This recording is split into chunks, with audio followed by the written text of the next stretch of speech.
Hey, just a short little video to show you how to terminate a Category 6 RJ45 insert onto a Category 6 twisted pair cable. This right here is a Cat6 cable, and this is a Cat6 jack. And the Cat6 jack usually comes in a little kit bag like that, which is usually the what they call the jack insert, and then a couple of caps that go on top. Take a pair of scissors and strip away some slack. Now the right way to do this is to take your scissors, make a little bitty notch right there, and then take this little, it looks like dental floss, it's called ripcord. Take this little dental floss and pull back, about another inch. The reason we do that is in case we might have nicked anything when we did the little trick with our scissors.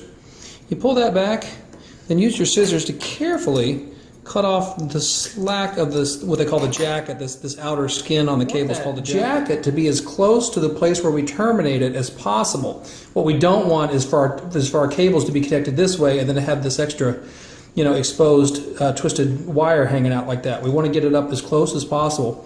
We also don't want to untwist these wires any more than we absolutely have to. Now, on most of these jacks will usually be a little color code on the side. And I don't know if the camera can focus well enough, but what this is you've got blue on this side and brown on this side. So the blue is the blue is punctuated with white stripes here, and the brown has brown and white stripes there.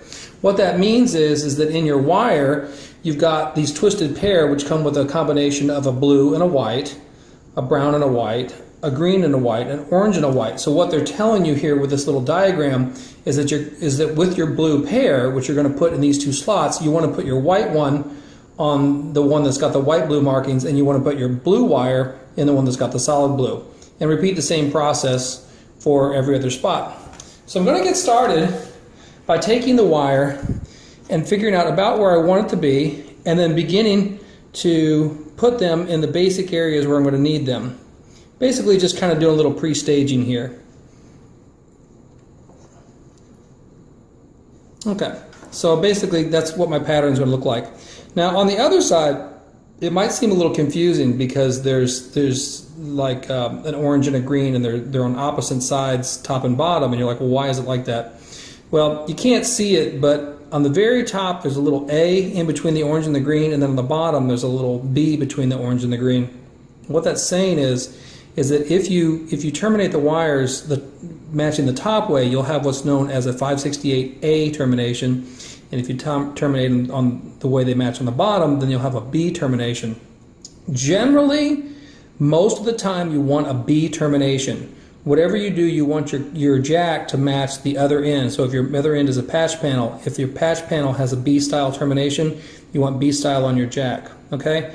Generally, if in doubt, use B. A is less common. All right, so I'm going to take these wires and I'm going to untwist them just enough to get them in the slots the way I need them to go. Because the trick is to not have to untwist these wires too much. The more that you untwist them, in other words, the more that the wire is untwisted between the time it leaves the jacket until the time it ends up in that jack, is more likely that noise and interference can get in. Now, if you're new at this, don't get too stressed out about that. If you've got, a half an inch of untwisted wire between here and the jacket, it's still going to work, okay? It's still going to work just fine. This is just kind of me being a perfectionist. They make this stuff designed to handle 1 gig networks, the Cat6 with the Cat6 jacks.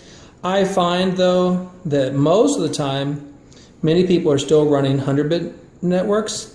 And moreover, even when the cable doesn't quite meet the muster for Cat6, in other words, when I test it, and it doesn't come up as a Cat6, but rather comes up as a Cat5, it still handles the 1 gig with no problem.